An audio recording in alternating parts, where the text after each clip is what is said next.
Yeah, making the new IP is, how can I put it? It's just don't do it.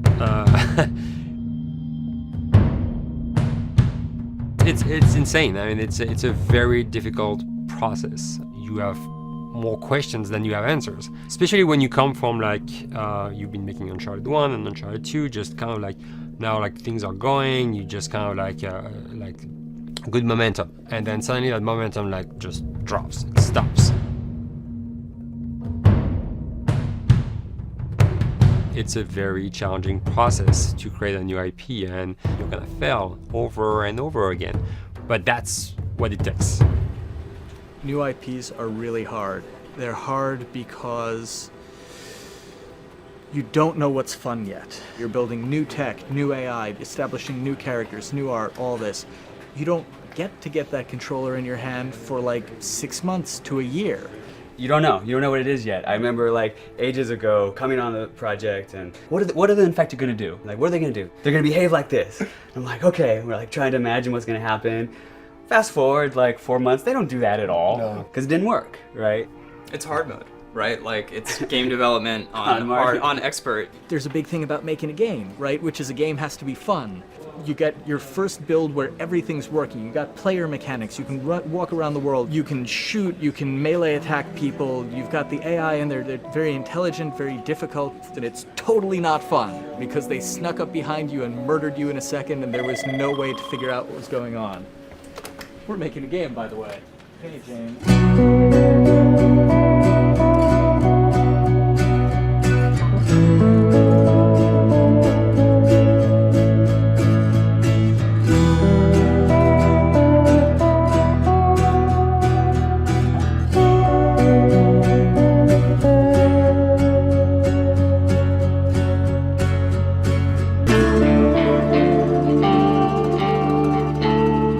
The company has grown quite a bit since I started. I think I was the 12th employee or something back when we got started, but we've tried to stay true to those smaller studio roots. I've been here for 16 years. There's just no reason to leave. I just like the environment here. It's very non-corporate. I think the way we work on Dialogue is kind of special because we don't really like hierarchy or bureaucracy, and no one is really just a manager here. Naughty Dog has a very flat structure. We pretty much all report to the co-presidents and the game directors. I always tell people when we hire them, just like, my job is going to be able to trust you, and that's what I want. I want just to give you something and you go with it, and I know it's going to get done. We believe in iteration, we believe in collaboration, and we believe in the people making the game working directly with each other.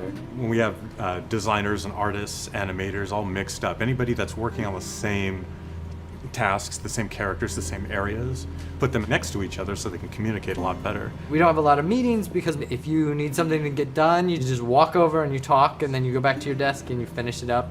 And I really like that. I like when I just walk in the office and I see just designers talking with the programmers or programmers over the animators and talking to them. I think that's when really the magic happens. Naughty Dog, we really try to cultivate a culture where anybody can criticize anybody else's work. And we encourage people to be blunt about it and not try to sugarcoat it too much. It takes too long to be nice sometimes.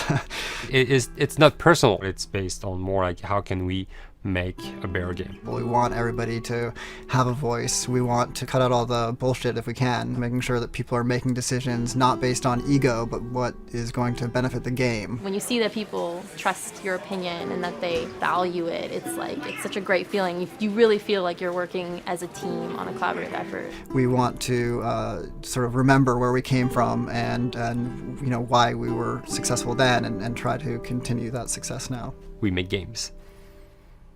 That's what we like to do. Back when Uncharted 2 wrapped up and we decided that we were going to build this second team and create a new project, we kicked around a lot of ideas. One of the very earliest ideas was to go back to Jak and Daxter.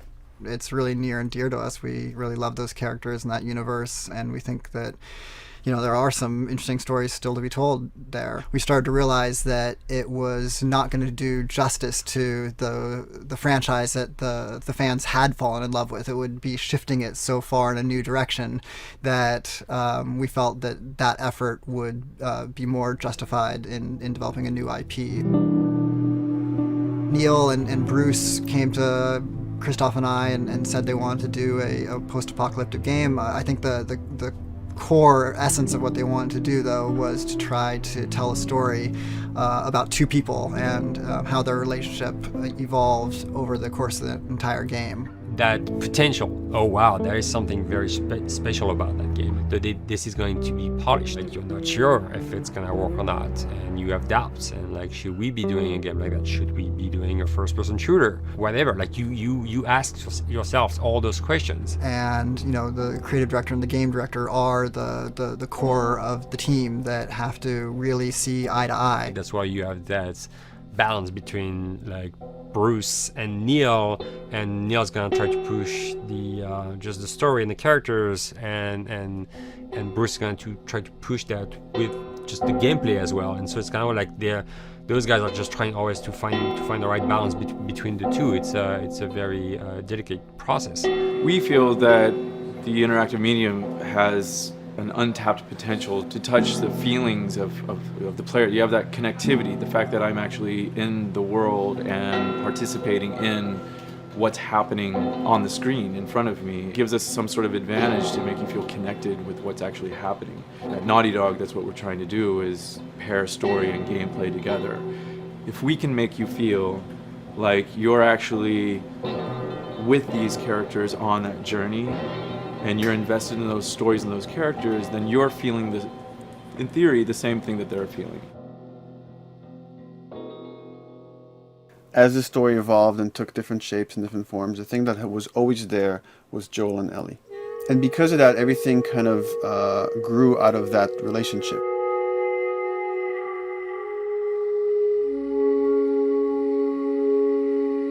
We've seen kind of that role of the anti-hero change, especially over the last 3 to 5 years, to where before it was like, the thick-neck mercenary kind of guy. For this game specifically, for this story, we needed something new.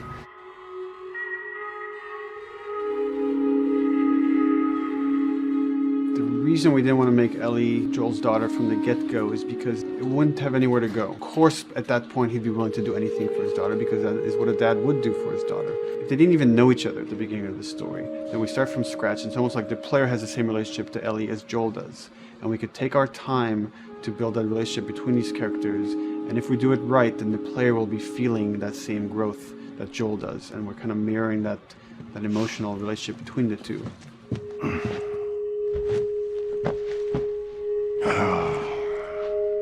What are you doing? Killing time. Well, what am I supposed to do? I am sure you will figure that out.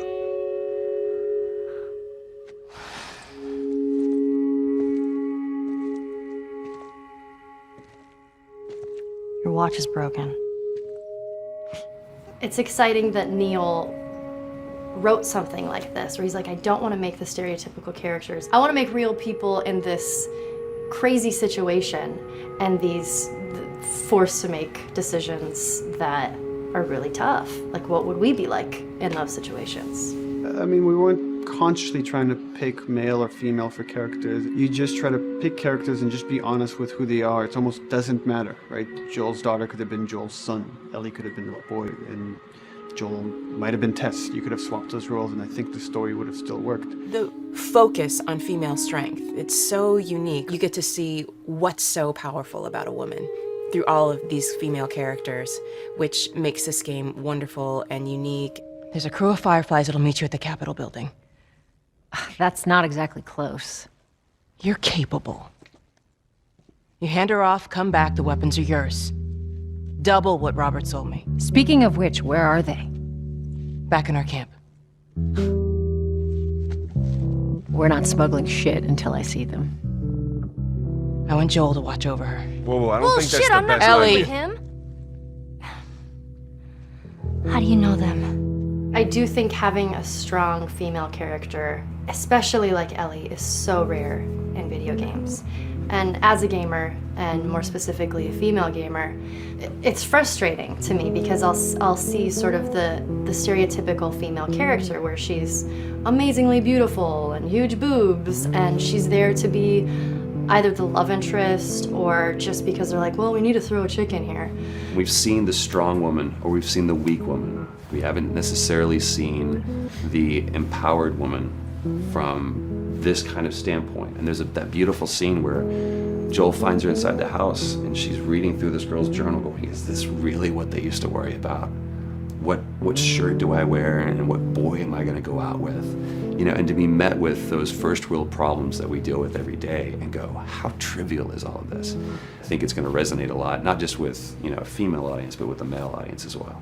The thing that was intriguing to me after the fact is knowing that we're kind of creating a female action hero in a way, and this is her origin story with Ellie. To sort of be such a strong female character that is completely normal looking, regular t-shirt and jeans, and she's 14 and she is still a total badass, is really exciting to be a part of that.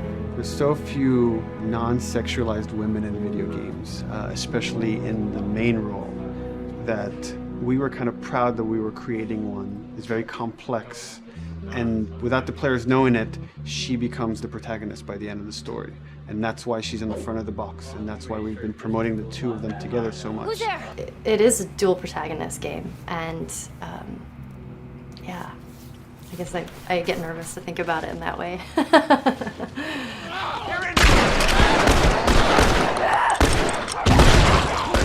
We couldn't talk about it. In fact, in interviews we've been lying about it, saying you never play as Ellie because it was so important for that to be a surprise. Sorry, journalists. Here we go.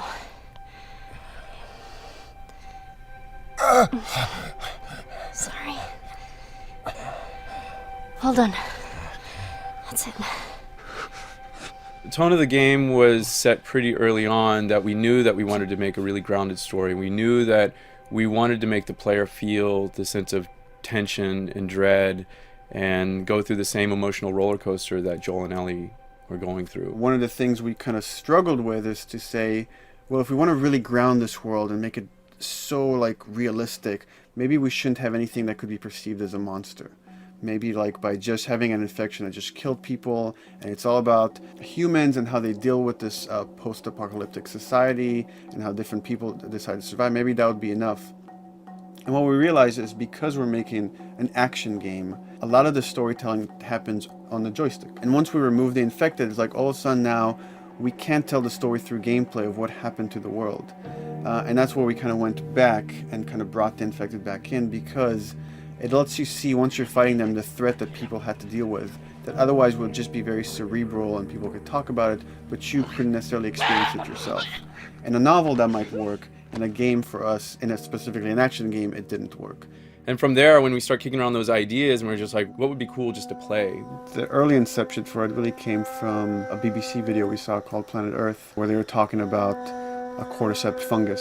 This cordyceps fungus gets inside of the brain and controls these ants, and mandibles start chomping, they grow up to higher areas, cordyceps fungus sprouts out, and then it germinates. And essentially uses them to spread its infection and take over whole colonies, sometimes wiping them out. As soon as we saw it, we were intrigued by the idea of what if it jumped to humans?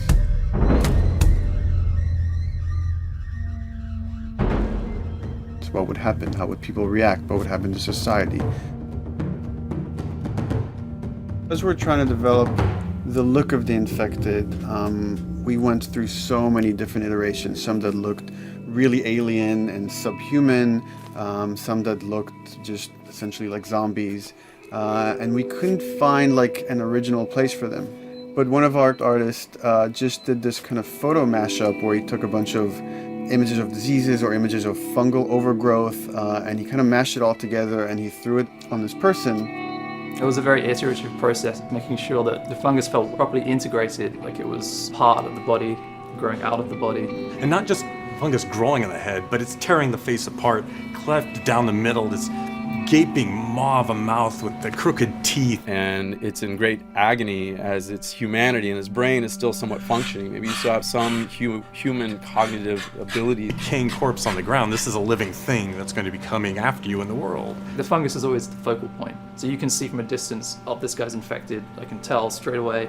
In fungus, they have these beautiful saturated colors, and we really like that conscious of this something so horrific that it's going to like stop at nothing. It's relentless force of death, and yet elements of it are beautiful. It's not just about gore.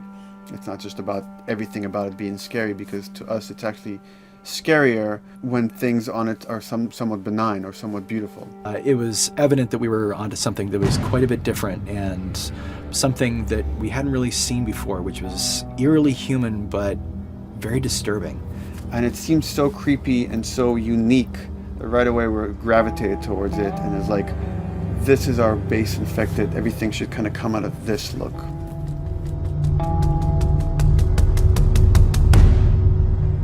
So once we had this idea of the face-splitting kind of look that eventually became what we called the clicker stage. We went to great lengths to create a full biological cycle for these things. So in the early stages, you don't actually see too many signs of the fungus surfacing out of the skin. It's kind of underneath it, like people have lumps starting to show. The eyes will be kind of cloudy or lopsided because the fungus kind of originates inside the head. That moves into the next phase, which is the clicking phase. And if they mess with the eyes, we end up saying, well, how do they get around? Oh, echolocation. And they use a form of echolocation to track down their enemies. Just like bats, or even some blind people can see by making a clicking sound, a sound that on its own wouldn't be very scary. And then to associate it with something that people in this world are very fearful of, so that as you're exploring an environment, all of a sudden you hear this click, and you're seeing everybody just get frightened, just everybody duck, everybody hushes. Great.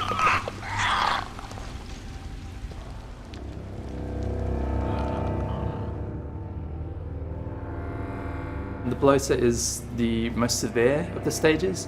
So large pieces of the body has been replaced by these kind of fungal plates. The fungus completely takes over the body and blooms. They're kind of covered in things that have been growing on them. Things like moss and like little life on life kind of. What the fuck is that?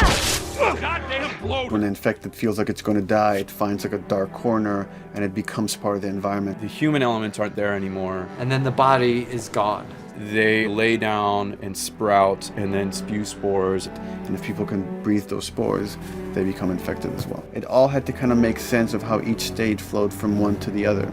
And that's hopefully how we've created a world that you can kind of look through it and understand the science behind it and say, I could buy this, I could get into this.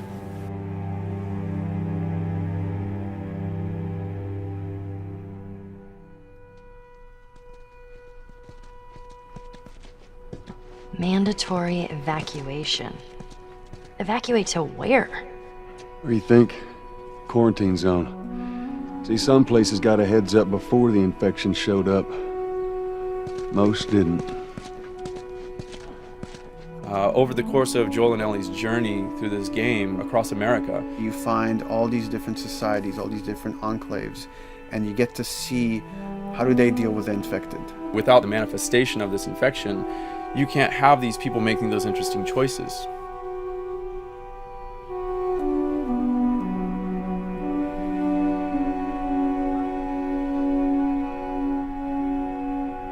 The world we decided was actually its own character, really grounded with a lot of texture.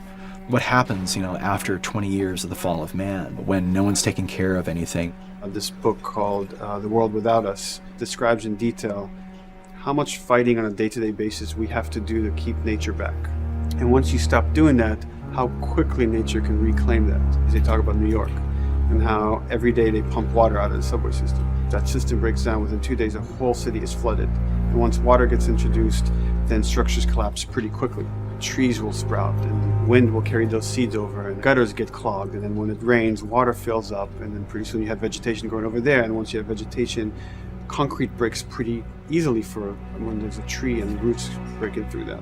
Even some of the stuff we did on Uncharted, exploration of how temples were ruined.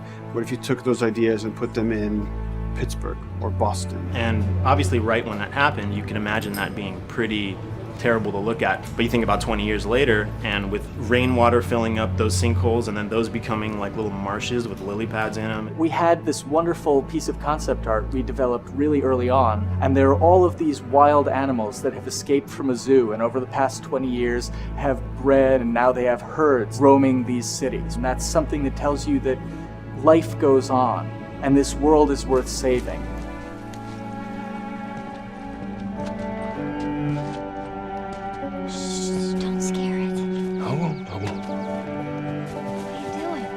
There's something really pretty about nature reclaiming its domain once we are gone. So fucking cool. We have another level of OCD of the logic goes into some of these environments. Water damage seeps in, and then that creates some little moss growing on the floor, or a tree radiates energy from its base, and that over time starts to melt the snow around it. And that's the reason why you'd see those like rings of leaves showing through in the snow. That gives it that extra, believability. This is pitch art. I'll try to start with an idea that conveys sort of the feel of the environment. Something like this, very brushstrokey, very painterly. You can see not a lot of detail, just energy and conveying a mood. This is sort of just a conversation starter, and then this would be more of an actual space. So you start talking about, is this too tight of a space right here? Would the player even fit through there? Do we even want to include water? Those are conversations you start having a little bit later. And then it usually needs several more passes back and forth in order to be tightened up to be the experience that you would see in the final product. So, dude, I was actually trying to figure out right here, there should probably be some dead foliage. It might be cool to see some of the dead stuff around the edges of the green, or like even spilling out into the street. Maybe what we do is, in some of these areas, we use it as like a transition from the actual concrete to the side of the building, so like they're almost sitting on top of a bed of dead foliage, like that really rich kind of like orangey brown color. Sienna or something would be nice. Something real cheddary. That's how you know you're done. The end product often ends up being stronger because that bouncing back off somebody else gives you a result that maybe you wouldn't have even thought of in the first place. All right, here's the bridge. That's our way out of here. As far as concept art goes, definitely the ultimate goal is just helping everybody as much as possible. Me and the background artist will work together. I'll often just go to them because they've got like a really, really good like visual imagination. At some point, you came in almost like flat on. So that's kind of good because the bus station is right in your peripheral view, and you're probably going to enter the bus station. You're probably not going to get lost. But it doesn't at all utilize this cool architecture here, like the bus station sign. Like that's a really distinctive silhouette, and it's a really interesting sort of architectural detail. So we changed the entrance. Look at that. Another city, another abandoned quarantine zone. I think it's a better composition anyway. It's not so like symmetrical.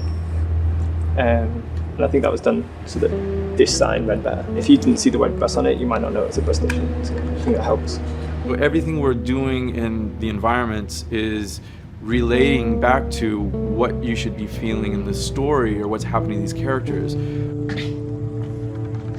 So is that everything you hoped for?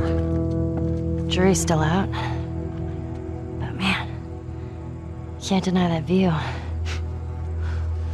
Come on, this way. When we first came up with Ellie and Joel, we had this idea in our heads of who they would be, but we didn't necessarily know the voice. It took us a while to find our Joel, but for Ellie, I think Ashley was the second or third candidate to walk in, and right away we knew. Yeah, you know Why what? are you so scared all of a sudden? Because I'm a coward, okay? So just get your shit and let's get out of here. Damn it. I'm not like her, you know. What? You think I'm gonna end up like your daughter? The way she delivered the lines, the way she just embodied that character is like, that's Ellie, there's no question about it. I saw the character artwork and I related to her a lot. I mean, she's kind of a tomboy and she's kind of tough, and I mean, obviously I'm not 14, and I think that's the main difference between the two of us. I read the scenes and I was like, I need to play this part. You want to be my hero? Forget the whole bit about saving my life. Buy me a stack of these bad boys instead. Where'd you get that? Back at Bill's. I mean, all this stuff was just lying around. And then once we had her, we said, okay, well, we're going to do another round. And we're going to have Ashley this time in the casting sessions. The chemistry of these two characters was imperative to get right. Troy was a really interesting casting for Joel because when you see Troy, he doesn't look like Joel at all. You know, he's so handsome and he had like, you know, the frosty hair and totally looked like Final Fantasy. And so I'm like, yeah, I don't know. He's like this tall, pretty. It didn't seem right. I walked into the room fully aware that I was the youngest person that they were seeing for this role. There was a line that was in the audition side that says that Joel has few moral lines left to cross. And so that became the anchor point to the character. But then as soon as he spoke, and he had the grit in his voice. Warm, yet kind of dangerous. And his movement is just like, you bought into it. Why are you so scared all of a sudden? Because I'm a big coward, okay? Now pack up your shit and let's go. God damn it. I'm not her, you know. What? You think I'm gonna end up like your daughter? Lily, you are treading on some very thin ice right now. It was Ellie and Joel. after he read, it was just like that was it. I've done some video games in the past, but to be handed the mantle of a franchise like this was a pretty big honor. Is she alive? She's alive. She's David's newest pet. Ah! Where? In the town. She's in the town. You mark it on the map. It better be the same exact spot your buddy points to. Neil pulled me aside one day, and he said, I have some ideas. And as you're well aware, Neil is a little twisted. He came up with this character, and, I just jumped at it. It was such a departure from everything I've done here for Naughty Dog, to say the least. Name's David. This here's my friend James. We're from a larger group. Women, children.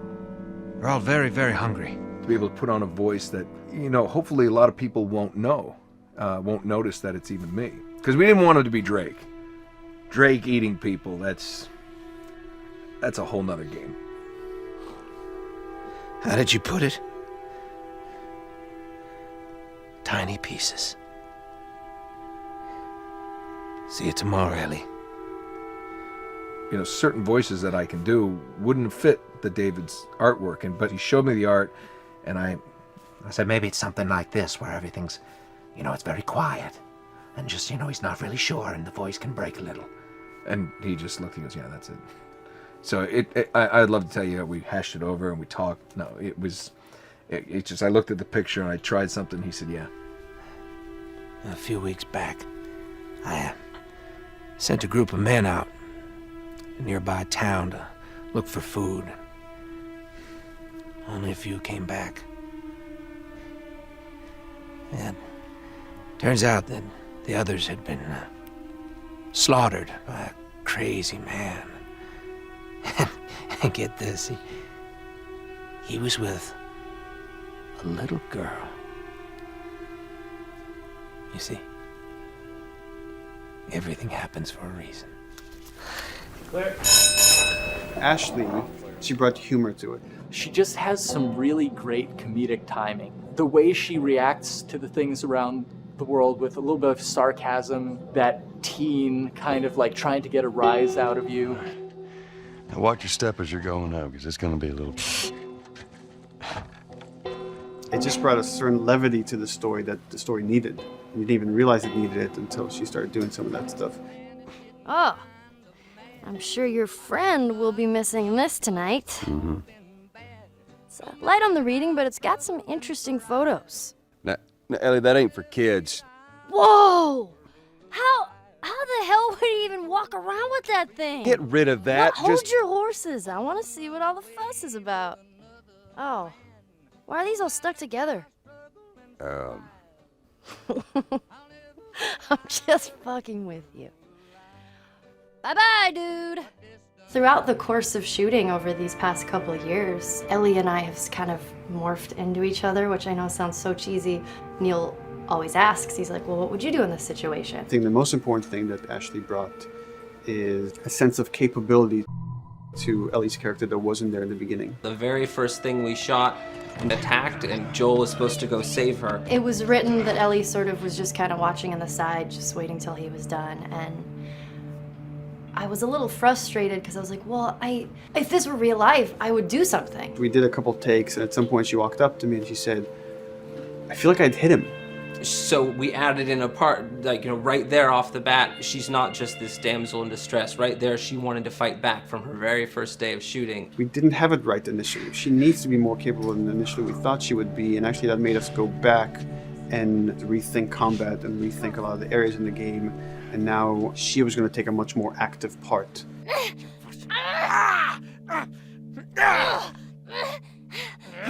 Anything that requires, a lot of body movement, we do with the actors on the mocap stage. And we try as much as possible to use our actual principal actors, use their body motion as well as their voice. We capture it all at once there on the stage. Having the actors perform as well as being recorded at the same time was imperative to get an accurate performance. Because every time you split up the performance in any way, you lose some of that magic where they did a gesture or they delivered the line a certain way. And those things have to be in sync, or there's just something subconscious that's like off-putting about the performance when you don't do it that way. You are treading on some mighty thin ice here. I'm sorry about your daughter, Joel, but I have lost people too. You have no idea what loss is.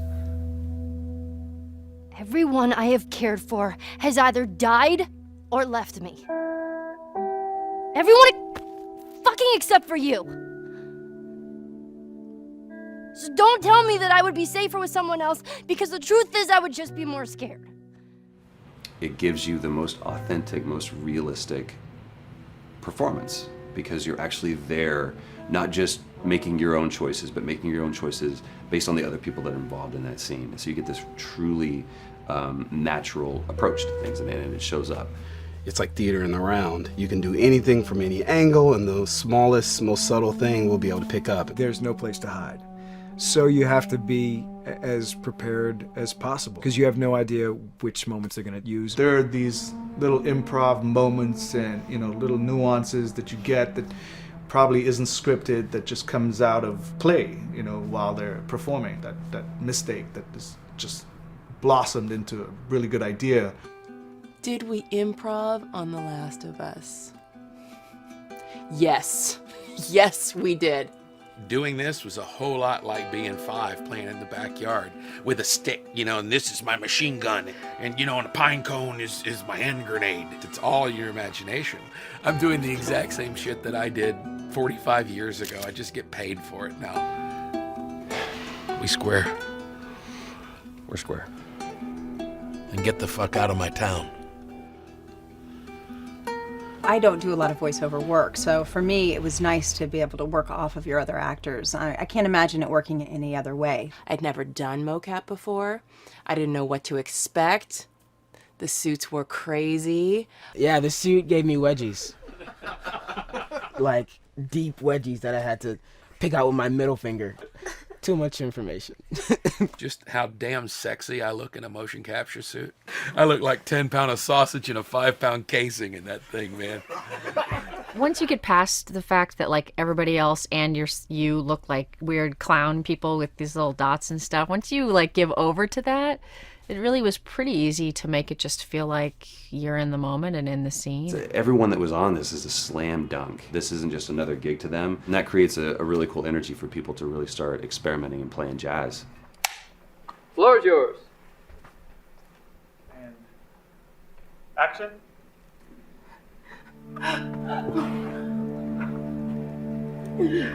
Fuck off! Hey! Oh, let her go!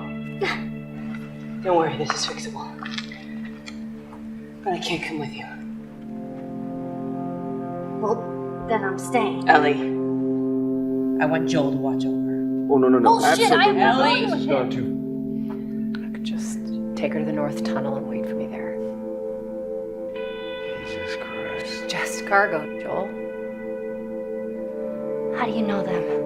We craft the scene out until it has a good feel, and then we pass it off to animation to clean it up. Real life motions don't necessarily always translate into gameplay. There's something that's usually missing, so we'd have to, maybe enhance the gesture or enhance the shoulder movements or a breath that you want to be able to feel, but you don't really see it, so you can't really feel it unless you see it. Is everything all right? Yeah, everything's fine. I could have him lean in here a little bit more, like this, take his hand down.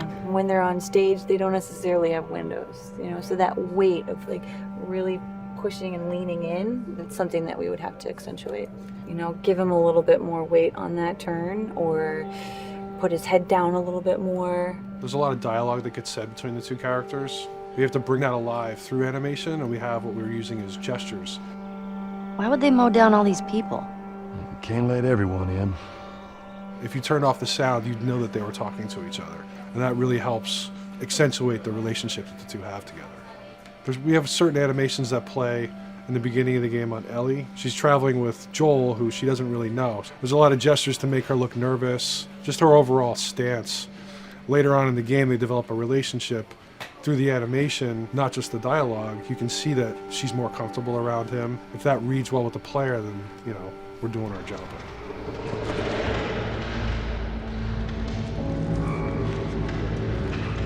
We want her to look scared when she gets a gun. We want her to look scared of the gun. So if she's gonna aim, she wouldn't be like super trained aim. She would be more like some scared. But at the same time, it needs to look cool and feel cool to the player that plays. It's really just these little tiny details that we're doing, and it's coming across. It's working out well. We don't do facial capture, we don't track eye movements on stage, it's just the motion capture data. Everything that you see on the faces is hand-keyed. As you can see, this is all of her mocap data. And so when I'm doing something like this, I go back and forth to the performance that she was giving, and I watch just this section over and over and over again. So this is our default face, where I can make everything super extreme and make her all squinty and angry, turn her frown down. I can open her mouth, stick her tongue out. It's listen, watch. Okay, where's her mouth at this point? Like, is it open? Is she making like a grimace? About Tess. I don't even know. Here's how this thing's gonna play out. You don't bring up Tess. Ever. Matter of fact, we just keep our histories to ourselves. We shoot all of it to just get the body motion, and then we'll do a second pass with the cameras. The scene's playing back on an overhead projector, but it's also playing back on a monitor that's attached to my rig. Sean and I would go to the stage and motion capture the camera, filming the scene, and so he would get a whole wide shot, a whole close-up for the whole scene. You can change your lenses, you can use your standard 35, 85, 50s, whatever. All that sort of live-action camera cinematography, you can apply it on stage. We make sure to go back in and add flaws. We keep the confinements of the room, so the camera can't go past a certain wall, because then we have this cheated perspective. If the cameraman bumps into the wall, we keep it. Missing focus hits when you're pulling focus, going too close to the character and reframing, those little moments in there, kind of keeps it very cinema verite. If everything was too perfect, you wouldn't be able to put your finger on it, but you'd be able to feel it. It would just feel off. It's very much about grounding it, despite having the option to do whatever we want. Being able to place the cameras anywhere we want after the motion capture gives us both advantages and disadvantages. The biggest advantage is it means that we just have to nail the best performances we can get, and the luxury is that we can always swap it. The 3D world gives you limitless opportunities with cameras and movements, exposures, all that stuff. Most of these cameras are sort of set up like real world cameras. So we have lens, we have f-stop that will create the depth of field. We have aperture to set our film back and all that stuff. A master, and then I have my close-ups, my over the shoulders, sort of just like a live action production. Let's go to camera 30 at the 23.458. Then I get that kind of weird, bend across his back. The closer I bring the camera, the more bend I get, which is, doesn't look right. It looks less cinematic than if I do that, which flattens the whole thing. And I'm trying to also catch Ellie. Like if you scrub a little more, catch her in the back here. So I want a longer lens of that kind of stuff. Since I've only had experience working with live action before I got into video games, it was a kind of a cool adjustment to be able to have this extra flexibility in post, to swap a line of dialogue for something different, even though that's not what the actors said at that time, and to be able to still have a close-up on them while they said it. You get to make it probably more perfect than you could ever make it in live action. How far are we gonna take As far as it needs to go. Where was this lab of theirs? Because our actors are both the voice and their body, they get to play, they get to try things, they get to work with our director to kind of come up with new ideas, or even our director will have a new idea on the spot that wasn't there in the script, but realizing when he sees it, oh, well, this would actually be better, this might feel better. And those changes all just happen organically there on the set. He could even lead straight into his thing. It's like, no shit, yeah, Ty, we wanted to do that, so we rented 2 Harleys and drove cross country. Keep it pretty succinct, like we got the bikes, rode them cross country. Cool.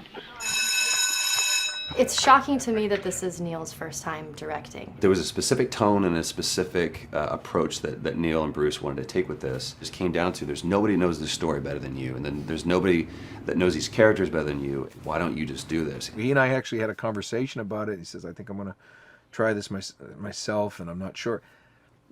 Neil was fantastic. The floor is yours. Okay, so remember, you've been running away from this turret-mounted truck. If you come to this dead end, you're going to look up and see a potential way out. And action. Check it out.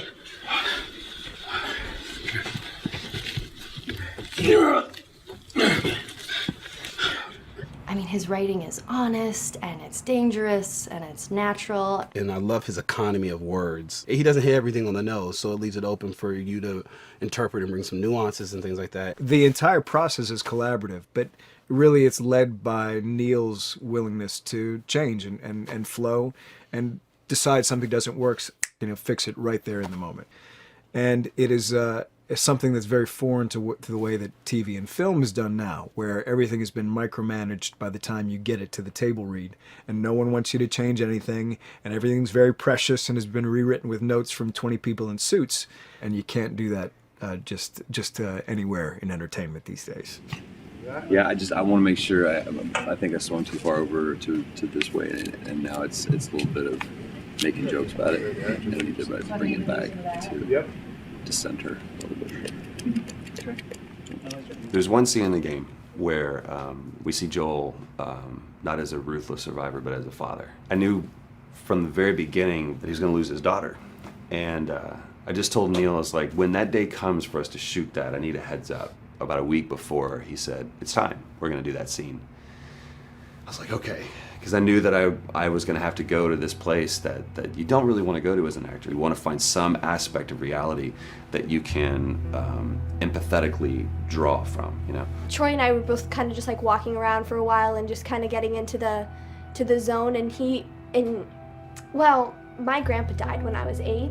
He was like my dad, and so that's always what I use to get into that place. I started recalling all those memories and starting pulling up all those feelings, and they're just right underneath the surface. When I walked back in, everyone realized that something was different. They kind of like calmed down, You could feel the energy just like drop a little bit more. It was brutal. I lose my shit. I mean, just completely break down. Don't do this, please, God, no. Oh, God, no!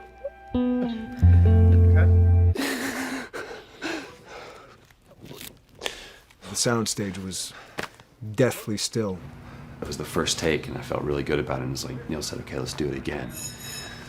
So you do it again, and automatically you feel like you're manufacturing because you're trying to go back to that place, and you're in that actor nightmare of trying to get back to that reality. And we go through it again in 5th and 6th and 7th take, and I'm just exhausted. I'm crying between takes, and I'm looking at Neil going, this is really, really hard. And finally, after like the 8th or 9th take, he said, all right, I think we got it. I was like, oh, thank God.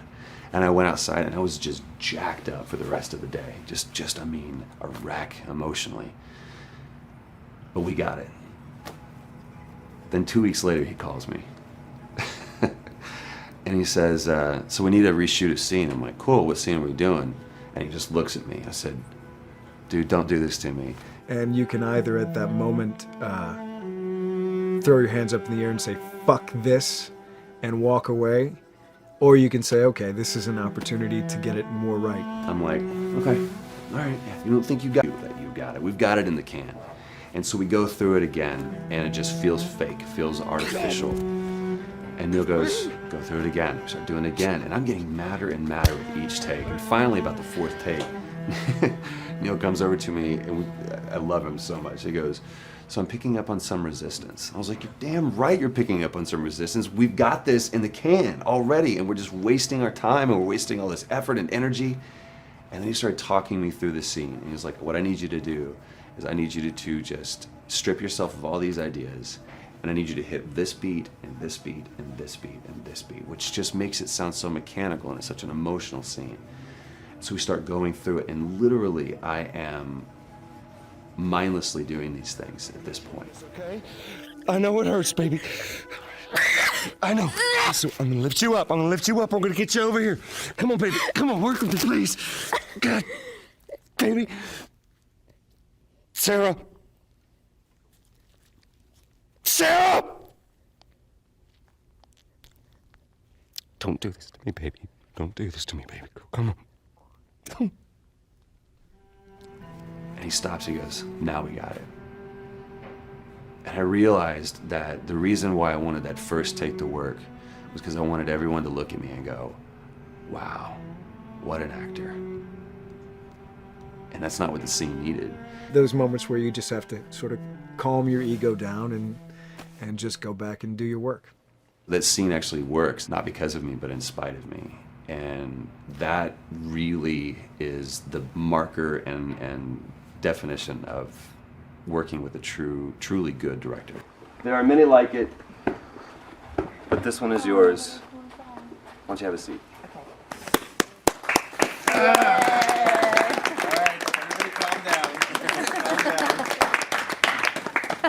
Thanks, guys.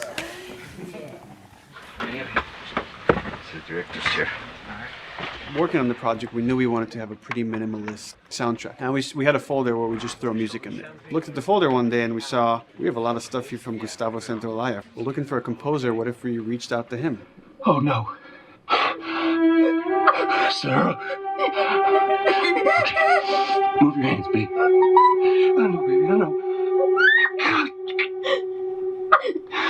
Listen, baby, I know this one. You're gonna be okay, baby. Stay with me. I'm gonna pick you up. I know, baby. I know it hurts. Come on, baby. Please. I know, baby. I know. Sarah. Baby.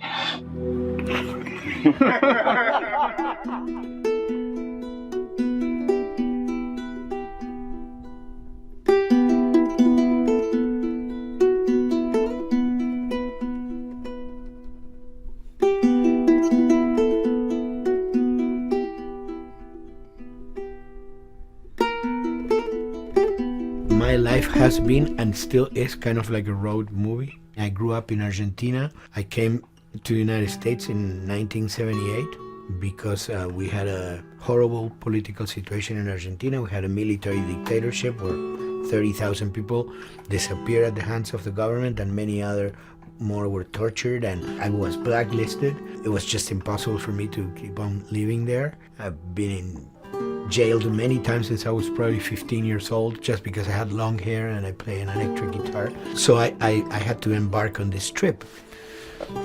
I can relate to that kind of need of movement and going to the next place and the next place and the next step. I'm always attracted to the possibility of getting involved with a project from the very beginning. I like to work from the script and talking to the director. It's never been, oh, give me a piece like this or give me a music that's this. It's just been very high level. Here's what the story's about. Here are the themes. Go write some stuff. Since I don't know how to really read or write music, the way I produce music is actually recording it. So I like to come early in the projects, and I did in The Last of Us.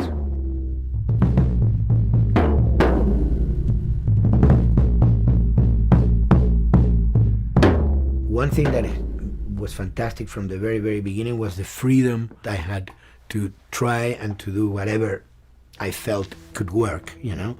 As the story was still being written, you could listen to this piece of music and just get a sense of where this needs to go tonally, because the music was still inspiring the story. So that was the great thing of having the music written so far in advance. You know, at the beginning, I was going really out with some things, and sometimes some of those things were the ones that they liked the most, you know? So I really felt very motivated to work, and I enjoyed immensely working. It was this very organic back and forth experience where one element was inspiring the other and vice versa. I needed to go into some more dark places, more textural and not necessarily melodic.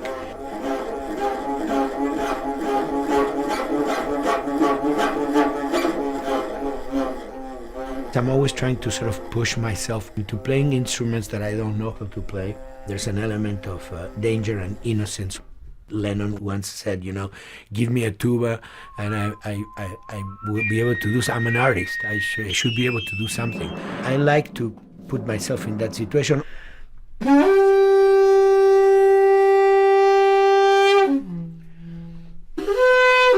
So these are just PVC pipes, the one you use, you know, in construction.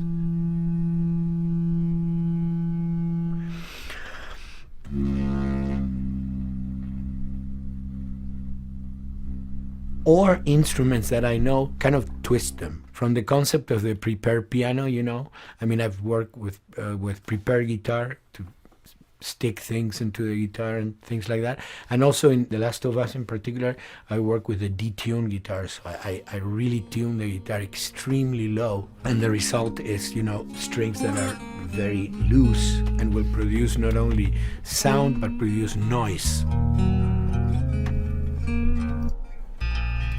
Because I believe, you know, every environment has its own sound. We have in our, you know, small studio, we have actually the possibility to record almost anywhere, including the bathroom, and we have done some fabulous recording, especially in the kitchen. When you score to picture, which is something that I don't do, then you know what you're going to expect. But when you provide people with music, like I've done in all the films that I've done, and then you see it, how the director decided to use that, you know, in what particular way he uses or where they edit it. It's always fascinating to me. I watch a scene and I'm going, you know, it's fantastic how they use this piece. I would have never, of all the music that I've done, probably I would have never used this piece there, but it works, you know, great. So I like that feeling of collaboration.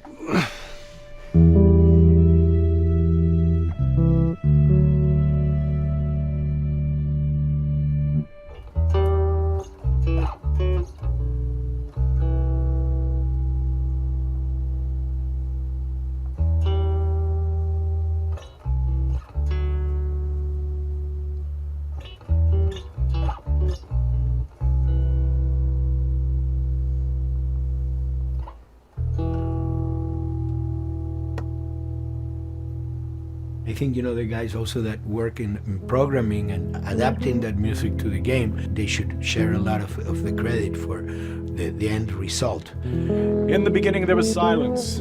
Yes. Then they hired sound designers. Then they regretted that decision.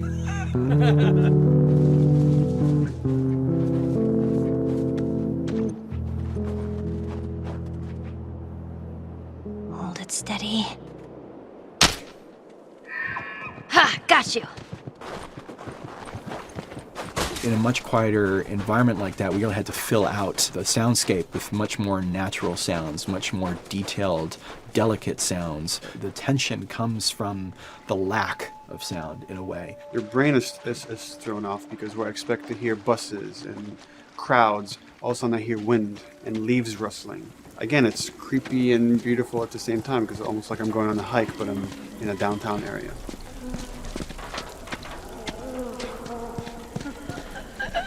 Get up over this truck. Let's see what we can find. To Neil, I mean, we were going through the iteration, so he just did not want, like, yells and screeches and what he called kind of witchy qualities, the cackling witch. He didn't want anything like that. It was a little bit of a head scratcher to figure out, okay, how do we make it sound human but not human? Yeah. We really did not want to use any animals. We wanted these all to be human. Derek and I basically decided to hire a couple of voice actors who did some interesting work vocally to see if they could come up with something. And we worked with this girl, Misty Lee. She started giving us these really great screeches. And that's no process. Yeah, that's just her voice. And it started going into this little click. We also used a little bit of Phil's voice.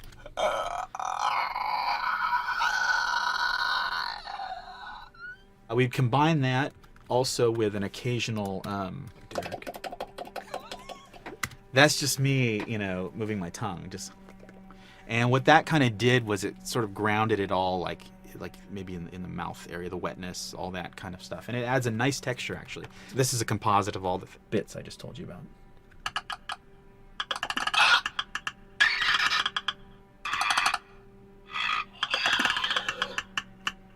Sounds like a Snapple bottle. Oh, the lid? Like the lid, yeah. Hey, that's a good idea. Fuck, where were you guys months ago? Why did we think of that? Why did we think of that?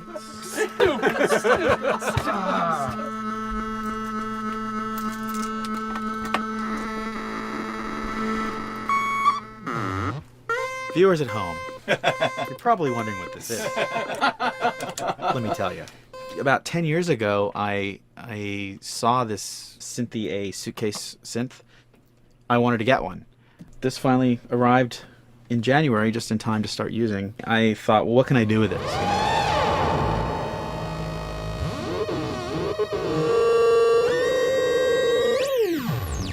In Lakeside, there's a whiteout that happens, and this thing has a noise generator, which gives really convincing wind sound.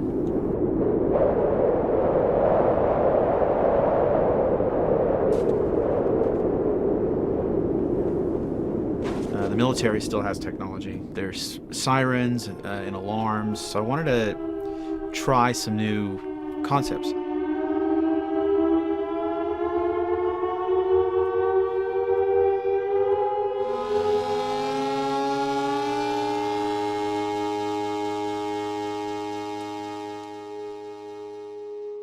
Man.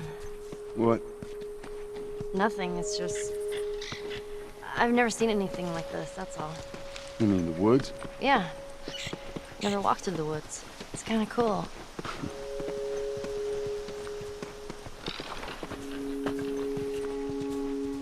We consciously take in consideration lighting in the beginning. Most of the game, we don't really have any real man-made light sources, so everything is naturally lit. In the past, we could use a lot of artificial light, but in a world that has no electricity. We have to hide most of the time, and that requires getting very close to certain assets.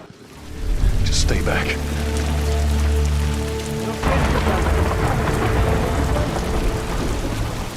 Otherwise, can't. Detail's expensive, and if you build up too much of it, you end up running into technical problems, right? Your engine slows down. When the frame rate goes down, everyone can bring up the profiling tools and see which parts of the frame actually cause the drop of the frame rate. This is the profiling tool. These are all the SPUs. Here's the GPU, and then here's the PPU. You can see here's the main process and here's all the sub-processes, and you can see, tells you how many milliseconds and cycles it's taking. The programmers are whiz at modifying this stuff and realizing, oh my god, why is this thing so big? We're taking 10 milliseconds on this thing. And then that's when they come over and find somebody and hit them over the head with a club and be like, why are you doing this? I love, we put the 30 frames per second goal because that's what we shoot for. Someone nicely put the 60 frames per second goal. It's like, yeah, we're not going to hit that. Lighters usually can come up with different lighting setup that still looks great, but is less costly in terms of performance. Did you talk to the character artist about her hand? So her face is getting a lot of spec, but then her arm is just bone dry. You think something we can tweak in shader? We'll have to send back to character team Michael to take a look. I can play with the lights and see if that's creates more spec. Yeah. I've never ever focused so much on lighting and how much sensitivity there is to that here.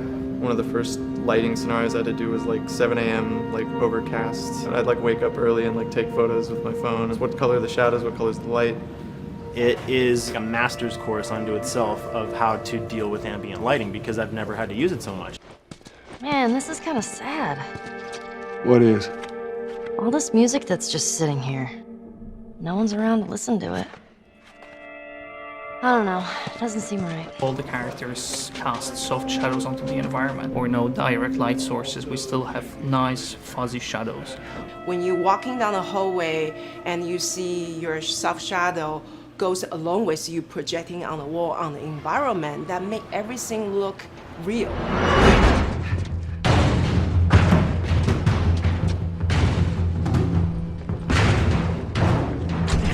Follow me, through here. Okay.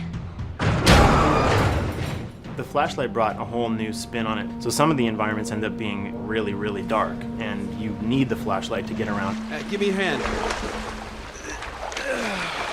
We want to have the environment be really dark, but also at the same time have colorful surfaces that are sort of hidden, so when a flashlight hits one of those, it bounces off onto the ceiling. If you shine a light on a red wall, it will bounce the red lighting on the whole environment. And it's very difficult to do, very expensive, but we did it. Everything should have a bounce lighting, otherwise the world is gonna feel dry and unrealistic.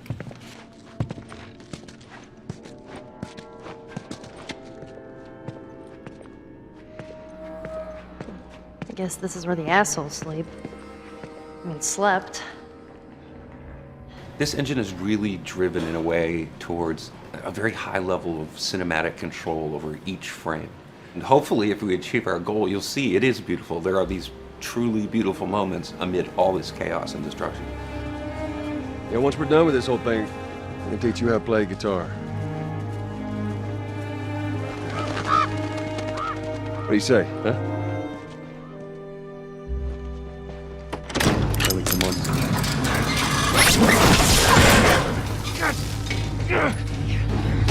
I got you. Damn it, Bill. What just happened? One of Bill's stupid traps. There, that fridge, it looks like that's a counterweight. Okay. The story really dictates sort of the arc of the overall pacing. Storytelling would always want to be subtle. They would always want to keep the world grounded in reality. But gameplay has requirements where the player needs to see this thing. The player needs to immediately know that the enemy is attacking, that this room is dangerous, that this room is a puzzle that you have to solve. What are the things that we can do on the joystick to make you feel the same way that these characters are going to feel when we get to this next pinch point in the story? There's a turn in a scene that we need these characters to take, and we need you to feel it or understand that, and that means you have to play it. Sam! Oh, thank God. We gotta keep running. Ah! Doorway, over there. Run!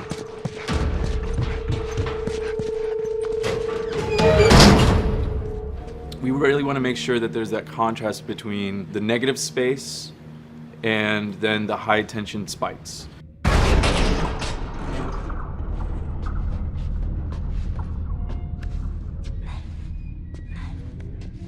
A lot of times we won't play music, or we'll play very minimal music just to let you know kind of the state, whether you're still in stealth or combat has broken out. Hearing someone's footsteps or hearing a person breathing on the other side of the door has so much tension to it. You hear that?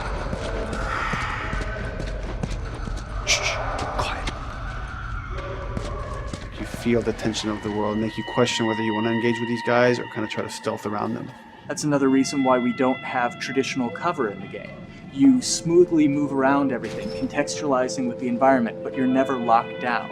We want the player to, with that crafting system, with the scavenging system, with all of the abilities available to them, to constantly be moving around and changing as the moment arises. Gameplay is all about, I have a limited set of tools, and how am I going to use those tools and those limitations to overcome this obstacle in front of me.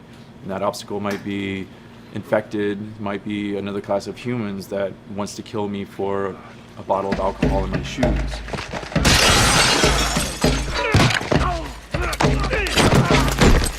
was important for us that we don't underplay the violence, because then the threat doesn't seem as real.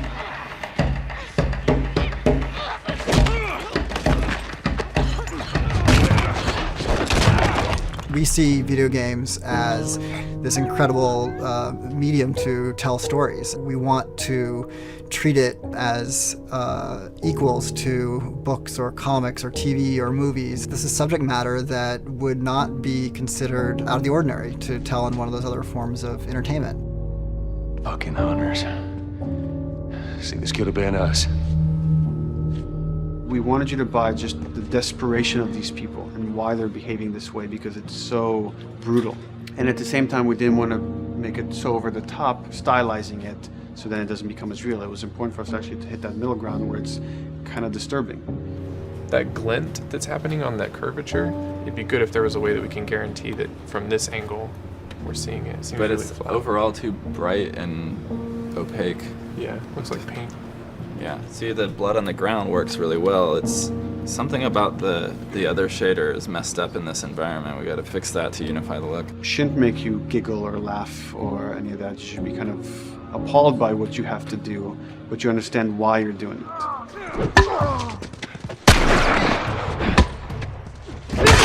You want to feel each hit. You want to feel each concussive strike.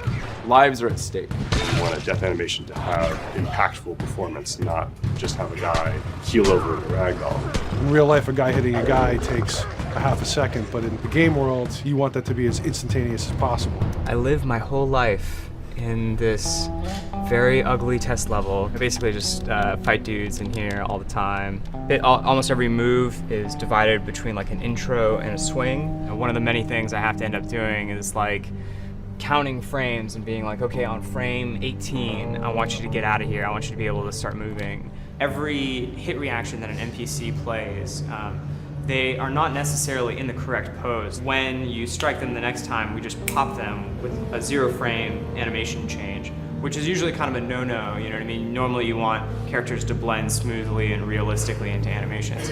But what we found is that you can cover that pop up with a heavy impact. They can go from almost any pose into the pose that the impact starts from, and your eye just covers up the transition for you. So if you throw a brick at a guy, it puts him in this like kind of staggering stun state. And that changes the moves that you do when you come up and punch him. So now I'm gonna come up and punch him, and now when you're punching him, because you've hit him down, you get this like auto aim moment where you get like a free headshot. I try to make it so that, you know, if you kind of know what you're doing, that you can set yourself up for 1 + 2 = 3. Right here! Memory on a console is a very precious resource. All of Joel's animations with every weapon, all the NPC animations, the stealth kills, you know, all of that stuff happening need to fit within a 4 meg to 5 meg memory footprint. This is a list of everything that's loaded in game and how much memory it's taking, because memory is our most precious resource right now. So we have a level, we call it the bookstore, it's in Hunter City, and this is a zone, for example. So when I set an AI to this zone, he will never leave its boundaries. I want guys to guard this exit where you have to go through, so I'll zone a couple guys around there to make sure that they, you know, they can fight you and use all this cover, but they want to stay around this door. This is another key component of the AI, is what we call the nav mesh. This defines the overall play space of where an AI knows he can or cannot go. Hey look, that's where a cover used to be, and there's a hole cut out for it. I gotta fix that. Here's some other wonderful things. See these little red polygons? Yeah, that means they're not linking right for some reason, so that means they can't really walk through here properly. It's a bug, and I need to fix it. Welcome to my life.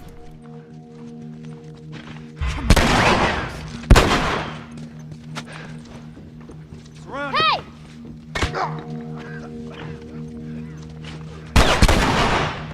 If you look at a lot of games, NPCs are usually only alive for, you know, a few seconds before the player ends up shooting them and then they're dead.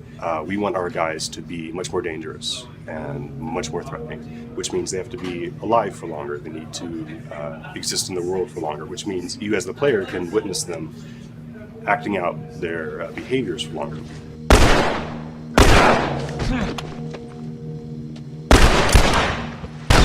So So we've been working really hard on our AI systems. Back of the box, biggest bullet is going to be like AI.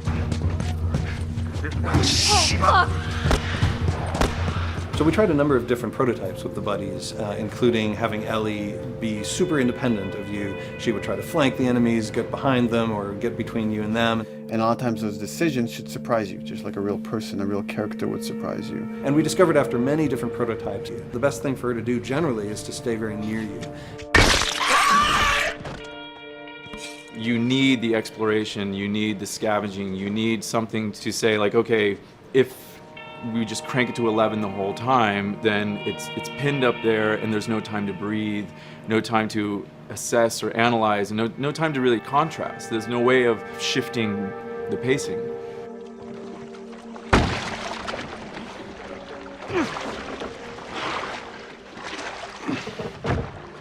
Puzzles are really weird, especially like Naughty Dog puzzles. I think they're very simple and satisfying. Most of this puzzle is strict exploration. You can see the ladder here, you can see the pallet there, you can see a clear route up to the ladder. So you're like, okay, maybe I have to get Ellie to the pallet, push the pallet over to this side, and like Ellie will climb up and lower the ladder. So that whole part is like, that's not a puzzle, that's not regarded as a puzzle, but when you feel like you've got to the solution and you're like, okay, I'm going to climb this ladder, and you climb it, and it breaks off, hopefully then the player will feel a little bit stumped and they'll be like, I'm not really sure what I'm meant to do now, and so this is where the puzzle starts. Hopefully at this point, like all of the elements that the player needs to solve the puzzle are very familiar to them because they've been through the previous exploration beats. They're improvising with elements that are at their disposal. That's a really sort of like strong theme throughout like The Last of Us. So like you're a survivor, you'll take whatever tools you're given and you'll use them in like creative ways to survive.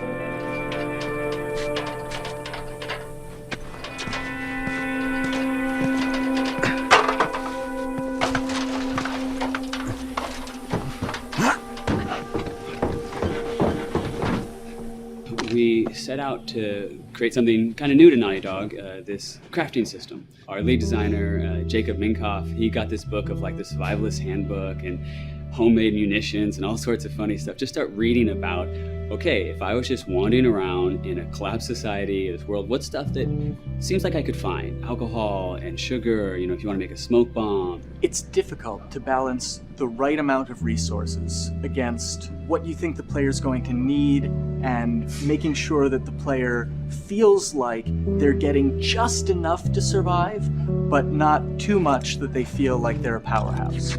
We wanted you to be forced to make some choices in the world that showed how depleted the resources were.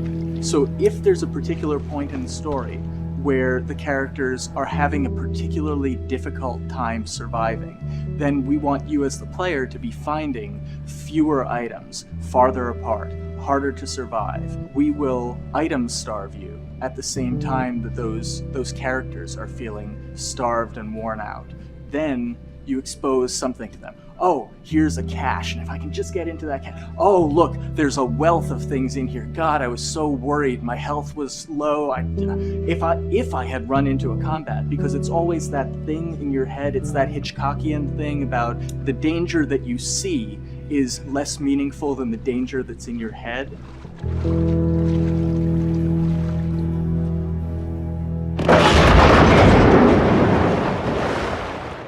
When we're designing the levels, you know, it's nice to have the stuff that we know people are going to encounter. You know, we kind of call this some of the critical path stuff. These are the things that 9 out of 10 players are going to find. They're right in the way. It's where you have to go. And then whenever designing a level, you want to have that little nook and cranny, right? You want to reward the player being like, oh, you went over here. And then you also want to have that other second nook and cranny.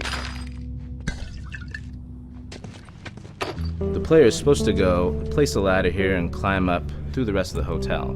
But what they can also do is shimmy across this area, and I place a really cool like upgrade kind of off the beaten path to reward players for exploring.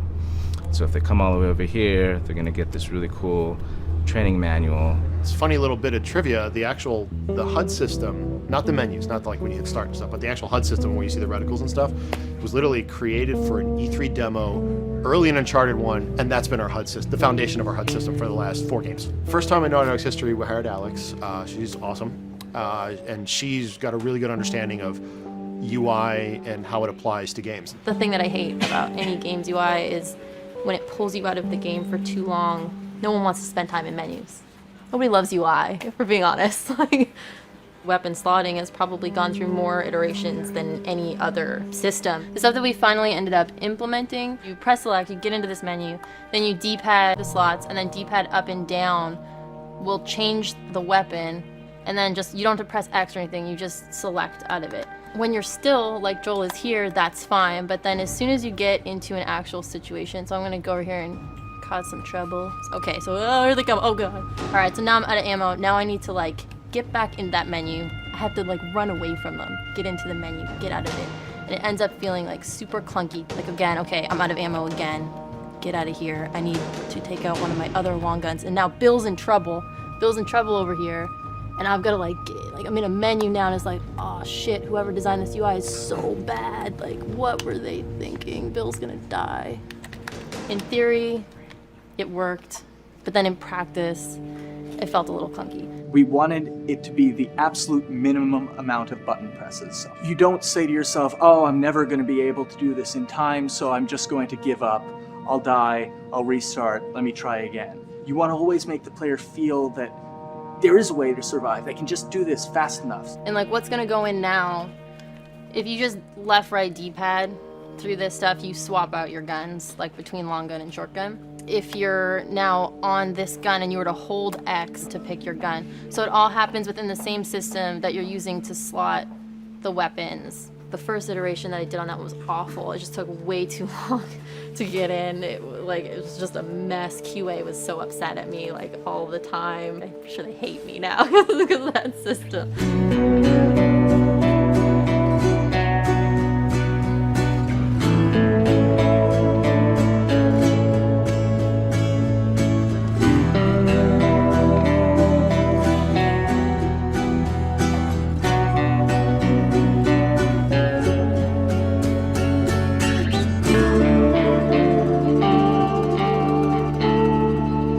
I think the way the industry is kind of maturing and changing in general, you're seeing a lot more focus and importance on refinement and polish. So having internal QA really helps.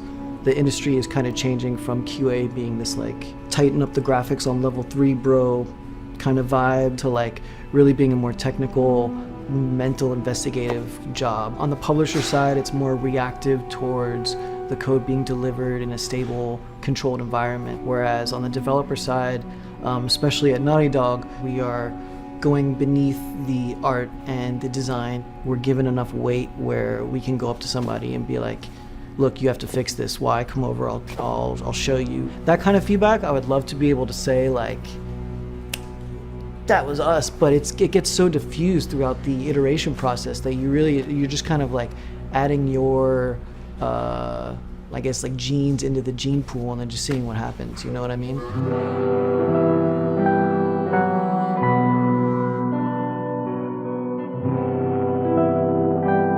Everyone's working all the time now.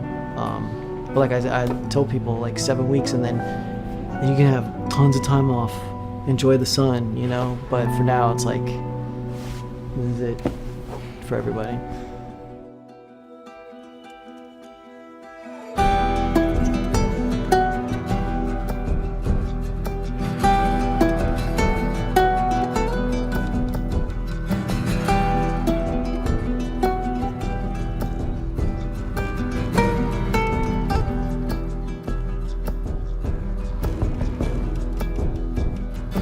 Crunching has been is part of making games. I feel it's human nature, right? If I'm gonna have a guest at home that's gonna come for a couple of weeks, I'm probably gonna clean their room just the day before they arrive, right? And I think it's the same thing. It's just like everything comes together at the end. I personally enjoy crunch. I think you get this like absolute laser focus because it has to come together.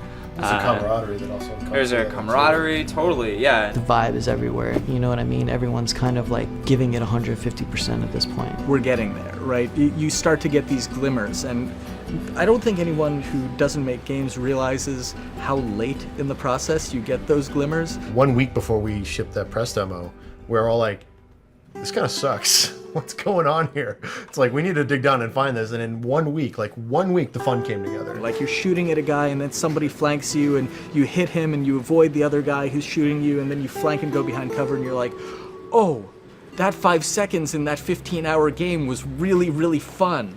How do we make that 5 seconds happen thousands more times? My favorite video game is making video games. It is as challenging and as complex and as interesting. If we had to try all the things that didn't work, what's hard about Crunch? It's like marching through that swamp of it not working. I mean, nothing's ever really final because you can always make something better, always. So we're constantly changing and constantly reiterating and trying to make it better and better and better pretty much until we ship.